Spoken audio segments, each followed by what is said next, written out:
British sculptor Mark Corrith travelled down under to bring to Sydney the Ice Bear project. To bring it here to Sydney, the sixth one we've done now, that takes the Ice Bear, the message of the Ice Bear, from its origins up in the high Arctic on the sea ice with my Inuit guides, to quite literally the other side of the world. The project was first created in Mark's hometown in London's Trafalgar Square, and then found its way at the Climate Change Summit in Copenhagen, then on to Montreal, Toronto and Manchester, until finally arriving in Sydney on the 3rd of June to be part of World Environment Day. I had a hunch that Sydney was full of people that would really understand what I was trying to do.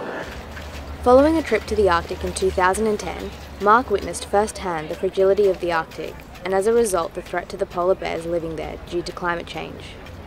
The fact that it's warming so rapidly is of great concern to us because the Greenland ice sheet is a big slab of ice that sits over the land, and if you melt that, then you can get actually about 4 metres of global sea level rise. Come back from an expedition like that and not sculpt that one seriously important issue would have meant actually a very incomplete exhibition of work. The polar bears become a very iconic symbol of one of the major ecosystems under stress from climate change. So as a bronze sculptor, I wanted to do it in bronze. But equally I was working on ice and living on ice. So I thought, well, hang on. Bronze is a medium that is as old as the gods, been used as a sculptural medium forever. And it is wonderful. It's historic, it's just beautiful. Ice is a lovely medium to carve, but incredibly fragile, here today and gone tomorrow.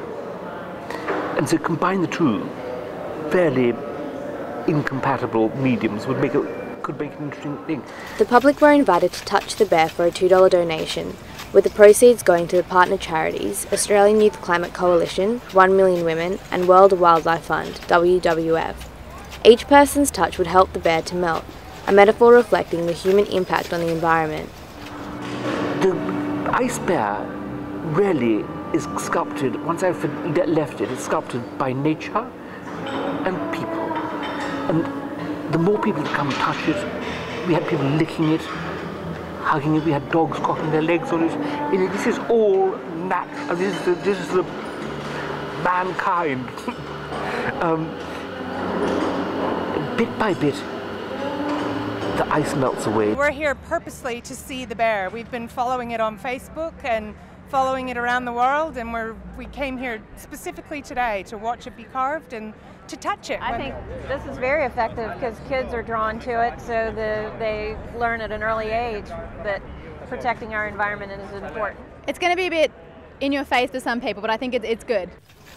While some members of the public appreciated the message the Ice Bear gave, others simply admired it for its beauty. I think it's pretty big and it'll take a long time to do it, but I think it's going to be beautiful when they finish it. It depends on how long the people hear and what message they got. Because if people just walk past, they wouldn't notice that, oh, it's something nice to watch. But WWF, who have been involved in the Ice Bear project since the creation of the first bear in London, believe campaigns of awareness are critical to making changes. Well, the issue about climate change is not only in the Arctic, it's everywhere.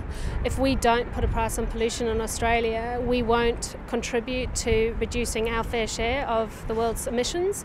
It is important in Australia that people understand this, that climate change is real and that we need to act. It's such a dramatic, I guess, demonstration of climate change on species, the effects of climate change on species. We've got this enormous 10-ton block of ice that's been carved out into the shape of this huge life-size polar bear, so you can't really beat that. Mark believes that most of the public in Sydney have understood the message that the Ice Bear gives.